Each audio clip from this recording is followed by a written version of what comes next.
News, सच जरूरी है। नमस्कार दर्शकों, मैं हूं मीनल और आप देख रहे हैं MNS न्यूज टीवी। तो चलिए देखते हैं आज की बड़ी खबरें। पाकिस्तान की कायराना करतूत, कुलभूषण जाधव को अपील। निशिकांत के न्यायपालिका पर दिए बयान से बीजेपी का किनारा। बिहार पुलिस के पुलिस कांस्टेबल ने अपने साथी सिपाही को गोलियों से भूना। आईएएस प्रदीप शर्मा को जेल। भाजपा ने बंगाल सरकार के खिलाफ खोला मोर्चा। और अब खबरें विस्तार से। पाकिस्तान की कायराना करतूत, कुलभूषण जाधव को अपील का अधिकार देने से किया मना। सुप्रीम कोर्ट में दी बेतुकी दलील।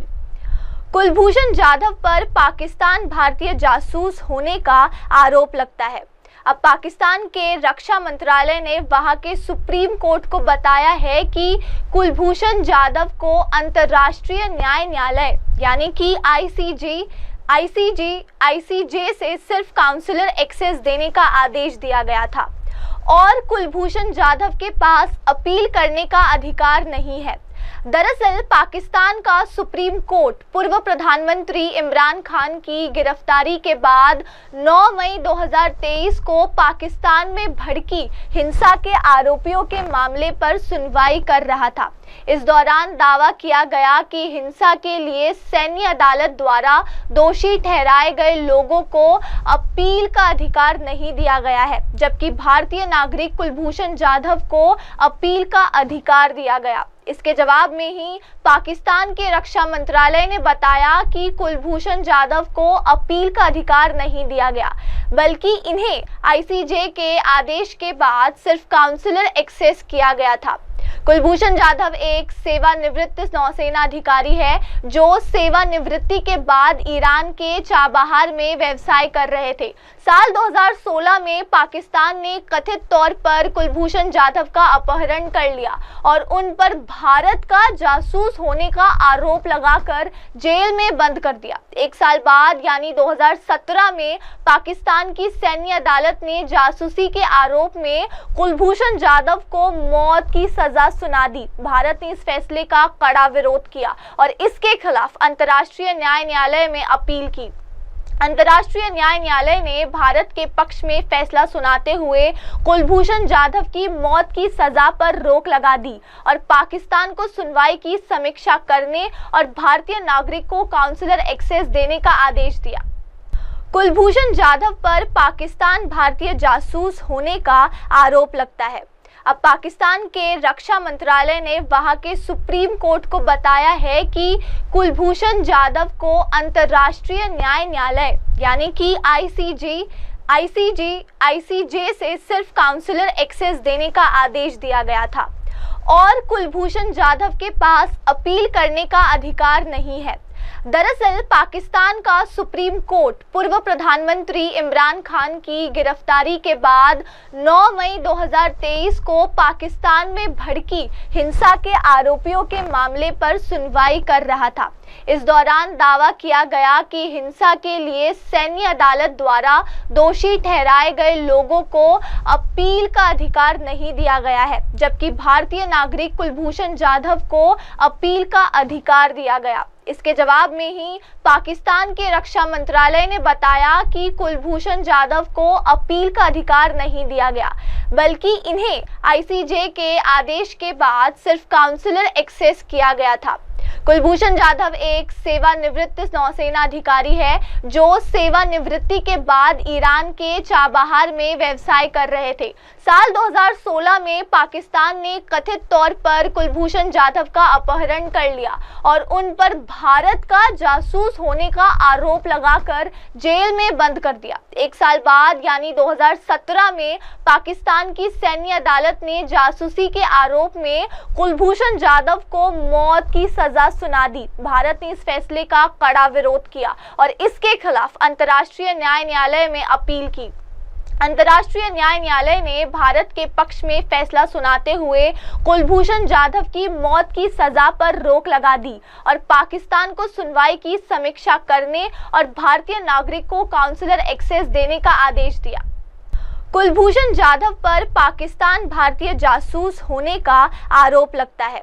अब पाकिस्तान के रक्षा मंत्रालय ने वहां के सुप्रीम कोर्ट को बताया है कि कुलभूषण जाधव को अंतर्राष्ट्रीय न्यायालय यानी कि आईसीजे से सिर्फ काउंसलर एक्सेस देने का आदेश दिया गया था और कुलभूषण जाधव के पास अपील करने का अधिकार नहीं है। दरअसल पाकिस्तान का सुप्रीम कोर्ट पूर्व प्रधानमंत्री इमरान खान की गिरफ्तारी के बाद 9 मई 2023 को पाकिस्तान में भड़की हिंसा के आरोपियों के मामले पर सुनवाई कर रहा था। इस दौरान दावा किया गया कि हिंसा के लिए सैन्य अदालत द्वारा दोषी ठहराए गए लोगों को अपील का अधिकार नहीं दिया गया है, जबकि भारतीय नागरिक कुलभूषण जाधव को अपील का अधिकार दिया गया। इसके जवाब में ही पाकिस्तान के रक्षा मंत्रालय ने बताया कि कुलभूषण जाधव को अपील का अधिकार नहीं दिया गया, बल्कि इन्हें आईसीजे के आदेश के बाद सिर्फ काउंसलर एक्सेस किया गया था। कुलभूषण जाधव एक सेवानिवृत्त नौसेना अधिकारी है जो सेवानिवृत्ति के बाद ईरान के चाबहार में व्यवसाय कर रहे थे। साल 2016 में पाकिस्तान ने कथित तौर पर कुलभूषण जाधव का अपहरण कर लिया और उन पर भारत का जासूस होने का आरोप लगाकर जेल में बंद कर दिया। एक साल बाद यानी 2017 में पाकिस्तान की सैन्य अदालत ने जासूसी के आरोप में कुलभूषण जाधव को मौत की सजा सुना दी। भारत ने इस फैसले का कड़ा विरोध किया और इसके खिलाफ अंतर्राष्ट्रीय न्यायालय में अपील की। अंतर्राष्ट्रीय न्यायालय ने भारत के पक्ष में फैसला सुनाते हुए कुलभूषण जाधव की मौत की सजा पर रोक लगा दी और पाकिस्तान को सुनवाई की समीक्षा करने और भारतीय नागरिक को काउंसलर एक्सेस देने का आदेश दिया। और अब डालते हैं हमारी अगली खबर पर नजर। बीजेपी के निशिकांत के न्यायपालिका पर दिए बयान से बीजेपी का किनारा। जेपी नड्डा बोले, पार्टी ने हमेशा अदालतों का सम्मान किया है। भाजपा सांसद निशिकांत दुबे और दिनेश शर्मा के न्यायपालिका पर दिए गए बयान को लेकर राजनीतिक हलकों में गर्माहट बढ़ गई है। विपक्षी कांग्रेस और अन्य दलों की व्यापक तौर पर आलोचनाओं के बाद अब भारतीय जनता पार्टी ने उनके बयान से किनारा कर लिया है। पार्टी अध्यक्ष जेपी नड्डा ने कहा कि भारतीय जनता पार्टी ऐसे किसी बयान का समर्थन नहीं करती है। उन्होंने कहा कि मैंने दोनों सांसदों को ऐसा कोई भी बयान न देने का निर्देश दिया है। ये उनका निजी बयान है, पार्टी का इससे कोई लेना देना नहीं है। भारतीय जनता पार्टी ने हमेशा सुप्रीम कोर्ट का सम्मान किया है। चौथी बार भाजपा सांसद दुबे ने सुप्रीम कोर्ट के खिलाफ तीखा हमला करते हुए कहा था कि अगर शीर्ष अदालत को कानून बनाना है तो संसद और राज्य विधानसभाओं को बंद कर देना चाहिए। साथ ही उन्होंने सीजीआई खन्ना पर भी निशाना साधा था। उन्होंने कहा था कि मुख्य न्यायाधीश संजीव खन्ना और सुप्रीम कोर्ट इस देश में हो रहे सभी गृह युद्धों के लिए जिम्मेदार है। सुप्रीम कोर्ट अपनी सीमाओं से बाहर जा रहा है। अगर हर बात के लिए सुप्रीम कोर्ट जाना ही पड़े तो संसद और विधानसभाएं बंद कर देनी चाहिए। भाजपा सांसद की टिप्पणी वक्फ अधिनियम की संवैधानिकता को चुनौती देने वाली याचिकाओं पर चल रही सुप्रीम कोर्ट की सुनवाई और राष्ट्रपति को विधेयकों पर समय से फैसला लेने के सुप्रीम निर्देश को लेकर कहा कि आप नियुक्ति करने वाले अधिकारी को निर्देश कैसे दे सकते हैं। राष्ट्रपति भारत के मुख्य न्यायाधीश को नियुक्त करते हैं। संसद इस देश का कानून बनाती है। आप उस संसद को निर्देश देंगे। आपने नया कानून कैसे बनाया? किस कानून में लिखा है कि राष्ट्रपति को 3 महीने के भीतर निर्णय लेना है? इसका मतलब है कि आप इस देश को अराजकता की ओर ले जाना चाहते हैं। जब संसद बैठेगी तो इस पर विस्तृत चर्चा होगी। वहीं कांग्रेस नेता सलमान खुर्शीद ने भाजपा नेता निशिकांत दुबे के सुप्रीम कोर्ट पर दिए गए बयान की आलोचना करते हुए कहा कि न्याय व्यवस्था में अंतिम फैसला सरकार का नहीं है, बल्कि शीर्ष अदालत का होता है। अगर कोई सांसद सुप्रीम कोर्ट या किसी भी अदालत पर सवाल उठाता है तो ये बहुत दुख की बात होगी। भाजपा सांसद निशिकांत दुबे और दिनेश शर्मा के न्यायपालिका पर दिए गए बयान को लेकर लेकर राजनीतिक हलकों में गर्माहट बढ़ गई है। विपक्षी कांग्रेस और अन्य दलों की व्यापक तौर पर आलोचनाओं के बाद अब भारतीय जनता पार्टी ने उनके बयान से किनारा कर लिया है। पार्टी अध्यक्ष जेपी नड्डा ने कहा कि भारतीय जनता पार्टी ऐसे किसी बयान का समर्थन नहीं करती है। उन्होंने कहा कि मैंने दोनों सांसदों को ऐसा कोई भी बयान न देने का निर्देश दिया है। ये उनका निजी बयान है, पार्टी का इससे कोई लेना देना नहीं है। भारतीय जनता पार्टी ने हमेशा सुप्रीम कोर्ट का सम्मान किया है। चौथी बार भाजपा सांसद दुबे ने सुप्रीम कोर्ट के खिलाफ तीखा हमला करते हुए कहा था कि अगर शीर्ष अदालत को कानून बनाना है तो संसद और राज्य विधानसभाओं को बंद कर देना चाहिए। साथ ही उन्होंने सीजीआई खन्ना पर भी निशाना साधा था। उन्होंने कहा था कि मुख्य न्यायाधीश संजीव खन्ना और सुप्रीम कोर्ट इस देश में हो रहे सभी गृह युद्धों के लिए जिम्मेदार है। सुप्रीम कोर्ट अपनी सीमाओं से बाहर जा रहा है। अगर हर बात के लिए सुप्रीम कोर्ट जाना ही पड़े तो संसद और विधानसभाएं बंद कर देनी चाहिए। भाजपा सांसद की टिप्पणी वक्फ अधिनियम की संवैधानिकता को चुनौती देने वाली याचिकाओं पर चल रही सुप्रीम कोर्ट की सुनवाई और राष्ट्रपति को विधेयकों पर समय से फैसला लेने के सुप्रीम निर्देश को लेकर कहा कि आप नियुक्ति करने वाले अधिकारी को निर्देश कैसे दे सकते हैं। राष्ट्रपति भारत के मुख्य न्यायाधीश को नियुक्त करते हैं। संसद इस देश का कानून बनाती है। आप उस संसद को निर्देश देंगे। आपने नया कानून कैसे बनाया? किस कानून में लिखा है कि राष्ट्रपति को 3 महीने के भीतर निर्णय लेना है? इसका मतलब है कि आप इस देश को अराजकता की ओर ले जाना चाहते हैं। जब संसद बैठेगी तो इस पर विस्तृत चर्चा होगी। वहीं कांग्रेस नेता सलमान खुर्शीद ने भाजपा नेता निशिकांत दुबे के सुप्रीम कोर्ट पर दिए गए बयान की आलोचना करते हुए कहा कि न्याय व्यवस्था में अंतिम फैसला सरकार का नहीं है बल्कि शीर्ष अदालत का होता है। अगर कोई सांसद सुप्रीम कोर्ट या किसी भी अदालत पर सवाल उठाता है तो ये बहुत दुख की बात होगी। भाजपा सांसद निशिकांत दुबे और दिनेश शर्मा के न्यायपालिका पर दिए गए बयान को लेकर राजनीतिक हलकों में गर्माहट बढ़ गई है। विपक्षी कांग्रेस और अन्य दलों की व्यापक तौर पर आलोचनाओं के बाद अब भारतीय जनता पार्टी ने उनके बयान से किनारा कर लिया है। पार्टी अध्यक्ष जेपी नड्डा ने कहा कि भारतीय जनता पार्टी ऐसे किसी बयान का समर्थन नहीं करती है। उन्होंने कहा कि मैंने दोनों सांसदों को ऐसा कोई भी बयान न देने का निर्देश दिया है। ये उनका निजी बयान है, पार्टी का इससे कोई लेना देना नहीं है। भारतीय जनता पार्टी ने हमेशा सुप्रीम कोर्ट का सम्मान किया है। चौथी बार भाजपा सांसद दुबे ने सुप्रीम कोर्ट के खिलाफ तीखा हमला करते हुए कहा था कि अगर शीर्ष अदालत को कानून बनाना है तो संसद और राज्य विधानसभाओं को बंद कर देना चाहिए। साथ ही उन्होंने सीजीआई खन्ना पर भी निशाना साधा था। उन्होंने कहा था कि मुख्य न्यायाधीश संजीव खन्ना और सुप्रीम कोर्ट इस देश में हो रहे सभी गृह युद्धों के लिए जिम्मेदार है। सुप्रीम कोर्ट अपनी सीमाओं से बाहर जा रहा है। अगर हर बात के लिए सुप्रीम कोर्ट जाना ही पड़े तो संसद और विधानसभाएं बंद कर देनी चाहिए। भाजपा सांसद की टिप्पणी वक्फ अधिनियम की संवैधानिकता को चुनौती देने वाली याचिकाओं पर चल रही सुप्रीम कोर्ट की सुनवाई और राष्ट्रपति को विधेयकों पर समय से फैसला लेने के सुप्रीम निर्देश को लेकर कहा कि आप नियुक्ति करने वाले अधिकारी को निर्देश कैसे दे सकते हैं। राष्ट्रपति भारत के मुख्य न्यायाधीश को नियुक्त करते हैं। संसद इस देश का कानून बनाती है। आप उस संसद को निर्देश देंगे। आपने नया कानून कैसे बनाया? किस कानून में लिखा है कि राष्ट्रपति को 3 महीने के भीतर निर्णय लेना है? इसका मतलब है कि आप इस देश को अराजकता की ओर ले जाना चाहते हैं।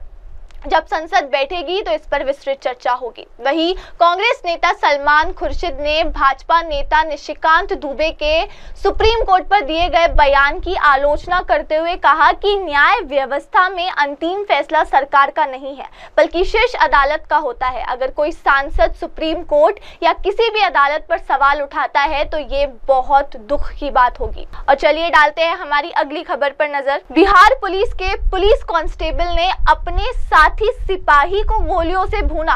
गुस्से में ताबड़तोड़ 20 गोलियां मारी। मृतक की पहचान सोनू कुमार के रूप में की गई है। बताया जाता है कि उसके साथी परमजीत कुमार ने सोनू कुमार को 11 गोलियां मारी है, जबकि उसने कुल 20 गोलियां फायर की थी। घटना पुलिस लाइन की है। घटना के संबंध में पुलिस लाइन में मौजूद अन्य सिपाहियों ने बताया कि पुलिस लाइन परिसर में किसी बात को लेकर परमजीत कुमार और सोनू कुमार के बीच कहासुनी हो गई थी। देखते ही देखते मामला ऐसा हो गया कि परमजीत कुमार ने अपने साथी पुलिस कांस्टेबल सोनू कुमार के ऊपर अपनी SLR तान दी। तब तक दोनों में कहासुनी होती रही। इसी दौरान परमजीत सोनू पर ताबड़तोड़ फायरिंग करने लगा। बताया जाता है कि परमजीत ने सोनू के चेहरे पर 11 गोलियां मारी है। इस घटना में सोनू की घटनास्थल पर ही मौत हो गई। घटनास्थल पर मौजूद अन्य सिपाहियों का कहना है कि परमजीत ने लगभग 20 राउंड से भी अधिक गोलियां चलाई है। घटना की सूचना मिलते ही सभी वरीय पदाधिकारी भी घटनास्थल पर पहुंच गए। उनका कहना है कि गोलियों की तड़तड़ाहट सुनकर अन्य जवान भी उधर भागे। तब तक आरोपी परमजीत कुमार भागने लगा, लेकिन अन्य जवानों ने उसे खदेड़ कर पकड़ लिया। फिलहाल आरोपी को गिरफ्तार कर लिया गया है और सिपाहियों का कहना है कि दोनों में पूर्व का विवाद था, लेकिन असली वजह क्या थी फिलहाल स्पष्ट नहीं हो पाया है। मृतक की पहचान सोनू कुमार के रूप में की गई है। बताया जाता है कि उसके साथी परमजीत कुमार ने सोनू कुमार को 11 गोलियां मारी है, जबकि उसने कुल 20 गोलियां फायर की थी। घटना पुलिस लाइन की है। घटना के संबंध में पुलिस लाइन में मौजूद अन्य सिपाहियों ने बताया कि पुलिस लाइन परिसर में किसी बात को लेकर परमजीत कुमार और सोनू कुमार के बीच कहासुनी हो गई थी। देखते ही देखते मामला ऐसा हो गया कि परमजीत कुमार ने अपने साथी पुलिस कांस्टेबल सोनू कुमार के ऊपर अपनी SLR तान दी। तब तक दोनों में कहासुनी होती रही। इसी दौरान परमजीत सोनू पर ताबड़तोड़ फायरिंग करने लगा। बताया जाता है कि परमजीत ने सोनू के चेहरे पर 11 गोलियां मारी है। इस घटना में सोनू की घटनास्थल पर ही मौत हो गई। घटनास्थल पर मौजूद अन्य सिपाहियों का कहना है कि परमजीत ने लगभग 20 राउंड से भी अधिक गोलियां चलाई है। घटना की सूचना मिलते ही सभी वरीय पदाधिकारी भी घटनास्थल पर पहुंच गए। उनका कहना है कि गोलियों की तड़तड़ाहट सुनकर अन्य जवान भी उधर भागे। तब तक आरोपी परमजीत कुमार भागने लगा, लेकिन अन्य जवानों ने उसे खदेड़ कर पकड़ लिया। फिलहाल आरोपी को गिरफ्तार कर लिया गया है और सिपाहियों का कहना है कि दोनों में पूर्व का विवाद था, लेकिन असली वजह क्या थी फिलहाल स्पष्ट नहीं हो पाया है। मृतक की पहचान सोनू कुमार के रूप में की गई है। बताया जाता है कि उसके साथी परमजीत कुमार ने सोनू कुमार को 11 गोलियां मारी है, जबकि उसने कुल 20 गोलियां फायर की थी। घटना पुलिस लाइन की है। घटना के संबंध में पुलिस लाइन में मौजूद अन्य सिपाहियों ने बताया कि पुलिस लाइन परिसर में किसी बात को लेकर परमजीत कुमार और सोनू कुमार के बीच कहासुनी हो गई थी। देखते ही देखते मामला ऐसा हो गया कि परमजीत कुमार ने अपने साथी पुलिस कांस्टेबल सोनू कुमार के ऊपर अपनी SLR तान दी। तब तक दोनों में कहासुनी होती रही। इसी दौरान परमजीत सोनू पर ताबड़तोड़ फायरिंग करने लगा। बताया जाता है कि परमजीत ने सोनू के चेहरे पर 11 गोलियां मारी है। इस घटना में सोनू की घटनास्थल पर ही मौत हो गई। घटनास्थल पर मौजूद अन्य सिपाहियों का कहना है कि परमजीत ने लगभग 20 राउंड से भी अधिक गोलियां चलाई है। घटना की सूचना मिलते ही सभी वरीय पदाधिकारी भी घटनास्थल पर पहुंच गए। उनका कहना है कि गोलियों की तड़तड़ाहट सुनकर अन्य जवान भी उधर भागे। तब तक आरोपी परमजीत कुमार भागने लगा, लेकिन अन्य जवानों ने उसे खदेड़ कर पकड़ लिया। फिलहाल आरोपी को गिरफ्तार कर लिया गया है और सिपाहियों का कहना है कि दोनों में पूर्व का विवाद था, लेकिन असली वजह क्या थी फिलहाल स्पष्ट नहीं हो पाया है। और चलिए डालते हैं हमारी अगली खबर पर नजर। IAS प्रदीप शर्मा को जेल। गुजरात के कच्छ जिले की एक अदालत ने पूर्व IAS अधिकारी प्रदीप शर्मा को 2011 के एक मामले में 5 साल सश्रम कारावास की सजा सुनाई है।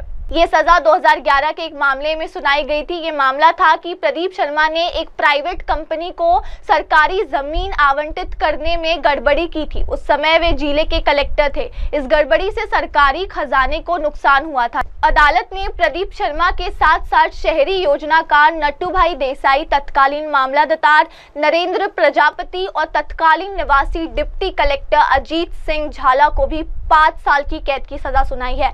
इसके साथ ही सभी पर 10,000 रुपए का जुर्माना भी लगाया गया है। विशेष लोक अभियोजक एचबी जडेजा ने बताया कि अदालत ने 52 दस्तावेजी सबूतों और 18 अभियोजन गवाहों के बयानों पर विचार किया। अभियोजन पक्ष के अनुसार प्रदीप शर्मा ने 100 पाइप्स प्राइवेट लिमिटेड को एक औद्योगिक इकाई स्थापित करने के लिए जमीन आवंटित करने में नियमों का उल्लंघन किया था। उन्होंने राज्य सरकार के नियमों और विनियमों को ताक पर रख दिया, जिससे सरकारी खजाने को भारी नुकसान हुआ। ये सजा 2011 के एक मामले में सुनाई गई थी। ये मामला था कि प्रदीप शर्मा ने एक प्राइवेट कंपनी को सरकारी जमीन आवंटित करने में गड़बड़ी की थी। उस समय वे जिले के कलेक्टर थे। इस गड़बड़ी से सरकारी खजाने को नुकसान हुआ था। अदालत ने प्रदीप शर्मा के साथ साथ शहरी योजनाकार नट्टूभाई देसाई, तत्कालीन मामलतदार नरेंद्र प्रजापति और तत्कालीन निवासी डिप्टी कलेक्टर अजीत सिंह झाला को भी 5 साल की कैद की सजा सुनाई है। इसके साथ ही सभी पर 10,000 रुपए का जुर्माना भी लगाया गया है। विशेष लोक अभियोजक एचबी जडेजा ने बताया कि अदालत ने 52 दस्तावेजी सबूतों और 18 अभियोजन गवाहों के बयानों पर विचार किया। अभियोजन पक्ष के अनुसार प्रदीप शर्मा ने 100 पाइप्स प्राइवेट लिमिटेड को एक औद्योगिक इकाई स्थापित करने के लिए जमीन आवंटित करने में नियमों का उल्लंघन किया था। उन्होंने राज्य सरकार के नियमों और विनियमों को ताक पर रख दिया, जिससे सरकारी खजाने को भारी नुकसान हुआ। ये सजा 2011 के एक मामले में सुनाई गई थी। ये मामला था कि प्रदीप शर्मा ने एक प्राइवेट कंपनी को सरकारी जमीन आवंटित करने में गड़बड़ी की थी। उस समय वे जिले के कलेक्टर थे। इस गड़बड़ी से सरकारी खजाने को नुकसान हुआ था। अदालत ने प्रदीप शर्मा के साथ साथ शहरी योजनाकार नट्टूभाई देसाई, तत्कालीन मामलतदार नरेंद्र प्रजापति और तत्कालीन निवासी डिप्टी कलेक्टर अजीत सिंह झाला को भी 5 साल की कैद की सजा सुनाई है। इसके साथ ही सभी पर 10,000 रुपए का जुर्माना भी लगाया गया है। विशेष लोक अभियोजक एचबी जडेजा ने बताया कि अदालत ने 52 दस्तावेजी सबूतों और 18 अभियोजन गवाहों के बयानों पर विचार किया। अभियोजन पक्ष के अनुसार प्रदीप शर्मा ने 100 पाइप्स प्राइवेट लिमिटेड को एक औद्योगिक इकाई स्थापित करने के लिए जमीन आवंटित करने में नियमों का उल्लंघन किया था। उन्होंने राज्य सरकार के नियमों और विनियमों को ताक पर रख दिया, जिससे सरकारी खजाने को भारी नुकसान हुआ। और चलिए डालते हैं हमारी अगली खबर पर नजर। पश्चिम बंगाल के मुर्शिदाबाद में हुई हिंसा को लेकर सियासत जारी है। मुर्शिदाबाद हिंसा समेत अन्य मुद्दों को लेकर केंद्रीय मंत्री और भाजपा प्रदेश अध्यक्ष सुकांत मजूमदार के नेतृत्व में बालूरघाट में विरोध मार्चा निकाला गया। इस दौरान भाजपा कार्यकर्ताओं और पुलिस के बीच झड़प भी हो गई। भाजपा प्रदेश अध्यक्ष सुकांत मजूमदार ने ममता बनर्जी सरकार पर निशाना साधा। उन्होंने मीडिया से बात करते हुए कहा कि आज हमारे कार्यकर्ता शांतिपूर्ण प्रदर्शन कर रहे थे, लेकिन पुलिस ने हम पर लाठीचार्ज किया। मैं पूछना चाहता हूं कि पुलिस को किसने लाठीचार्ज करने का ऑर्डर दिया और जो भी इसका जिम्मेदार है उसकी जवाबदेही तय होनी चाहिए। मुझे लगता है कि पुलिस का लाठीचार्ज प्री प्लान था। कई कार्यकर्ताओं को चींटे भी आई, जिन्हें इलाज के लिए अस्पताल में भर्ती कराया गया। भाजपा नेता अर्जुन सिंह ने मुर्शिदाबाद हिंसा को लेकर टीएमसी सरकार पर सवाल भी उठाए। उन्होंने कहा कि हिंदुओं को अपनी रक्षा करने की जरूरत है। अगर हिंदुओं में एकता और जागरूकता आ जाए तो मुसलमान उनसे कभी नहीं लड़ सकते। हिंदू एक ऐसी कम्युनिटी है जिनसे 800 वर्षों तक गुलामी झेलने के बाद भी भारतवर्ष में सनातन को जिंदा रखा गया। उन्होंने आगे कहा, बंगाल में बोलने से तो राष्ट्रपति शासन नहीं लगेगा। जिस तरह से मुस्लिम अत्याचार कर रहे हैं और सरकार मिलकर साथ दे रही है, उनके खिलाफ आवाज उठानी होगी, तभी राष्ट्रपति शासन लागू होगा। पश्चिम बंगाल विधानसभा में नेता प्रतिपक्ष शुवेंदु अधिकारी ने मीडिया से बात करते हुए कहा कि आज हम हिंदू बचाओ रैली निकाल रहे हैं। हिंदू को बचाना है और ममता बनर्जी को भगाना है। उन्होंने आगे कहा, बंगाल में राष्ट्रपति शासन लगाने की मांग करना राजनीतिक विषय है, लेकिन हमने मांग की है कि जहां 50% से कम हिंदुओं की आबादी है वहां ये लोग वोट नहीं डालने देंगे। प्रेसिडेंट रूल के तहत चुनाव होना चाहिए, सब लोगों को वोट डालने का अधिकार मिले। मुर्शिदाबाद हिंसा समेत अन्य मुद्दों को लेकर केंद्रीय मंत्री और भाजपा प्रदेश अध्यक्ष सुकांत मजुमदार के नेतृत्व में बालूर घाट में विरोध मार्चा निकाला गया। इस दौरान भाजपा कार्यकर्ताओं और पुलिस के बीच झड़प भी हो गई। भाजपा प्रदेश अध्यक्ष सुकांत मजुमदार ने ममता बनर्जी सरकार पर निशाना साधा। उन्होंने मीडिया से बात करते हुए कहा कि आज हमारे कार्यकर्ता शांतिपूर्ण प्रदर्शन कर रहे थे, लेकिन पुलिस ने हम पर लाठीचार्ज किया। मैं पूछना चाहता हूं कि पुलिस को किसने लाठीचार्ज करने का ऑर्डर दिया और जो भी इसका जिम्मेदार है उसकी जवाबदेही तय होनी चाहिए। मुझे लगता है कि पुलिस का लाठीचार्ज प्री प्लान था। कई कार्यकर्ताओं को चींटे भी आई, जिन्हें इलाज के लिए अस्पताल में भर्ती कराया गया। भाजपा नेता अर्जुन सिंह ने मुर्शिदाबाद हिंसा को लेकर टीएमसी सरकार पर सवाल भी उठाए। उन्होंने कहा कि हिंदुओं को अपनी रक्षा करने की जरूरत है। अगर हिंदुओं में एकता और जागरूकता आ जाए तो मुसलमान उनसे कभी नहीं लड़ सकते। हिंदू एक ऐसी कम्युनिटी है जिनसे 800 वर्षों तक गुलामी झेलने के बाद भी भारतवर्ष में सनातन को जिंदा रखा गया। उन्होंने आगे कहा, बंगाल में बोलने से तो राष्ट्रपति शासन नहीं लगेगा। जिस तरह से मुस्लिम अत्याचार कर रहे हैं और सरकार मिलकर साथ दे रही है, उनके खिलाफ आवाज उठानी होगी, तभी राष्ट्रपति शासन लागू होगा। पश्चिम बंगाल विधानसभा में नेता प्रतिपक्ष शुवेंदु अधिकारी ने मीडिया से बात करते हुए कहा कि आज हम हिंदू बचाओ रैली निकाल रहे हैं। हिंदू को बचाना है और ममता बनर्जी को भगाना है। उन्होंने आगे कहा, बंगाल में राष्ट्रपति शासन लगाने की मांग करना राजनीतिक विषय है, लेकिन हमने मांग की है कि जहां 50% से कम हिंदुओं की आबादी है वहां ये लोग वोट नहीं डालने देंगे। प्रेसिडेंट रूल के तहत चुनाव होना चाहिए, सब लोगों को वोट डालने का अधिकार मिले। मुर्शिदाबाद हिंसा समेत अन्य मुद्दों को लेकर केंद्रीय मंत्री और भाजपा प्रदेश अध्यक्ष सुकांत मजुमदार के नेतृत्व में बालूर घाट में विरोध मार्चा निकाला गया। इस दौरान भाजपा कार्यकर्ताओं और पुलिस के बीच झड़प भी हो गई। भाजपा प्रदेश अध्यक्ष सुकांत मजुमदार ने ममता बनर्जी सरकार पर निशाना साधा।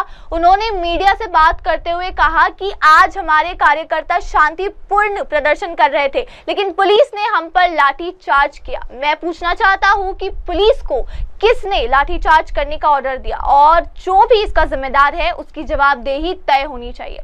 मुझे लगता है कि पुलिस का लाठीचार्ज प्री प्लान था। कई कार्यकर्ताओं को चींटे भी आई, जिन्हें इलाज के लिए अस्पताल में भर्ती कराया गया। भाजपा नेता अर्जुन सिंह ने मुर्शिदाबाद हिंसा को लेकर टीएमसी सरकार पर सवाल भी उठाए। उन्होंने कहा कि हिंदुओं को अपनी रक्षा करने की जरूरत है। अगर हिंदुओं में एकता और जागरूकता आ जाए तो मुसलमान उनसे कभी नहीं लड़ सकते। हिंदू एक ऐसी कम्युनिटी है जिनसे 800 वर्षों तक गुलामी झेलने के बाद भी भारतवर्ष में सनातन को जिंदा रखा गया।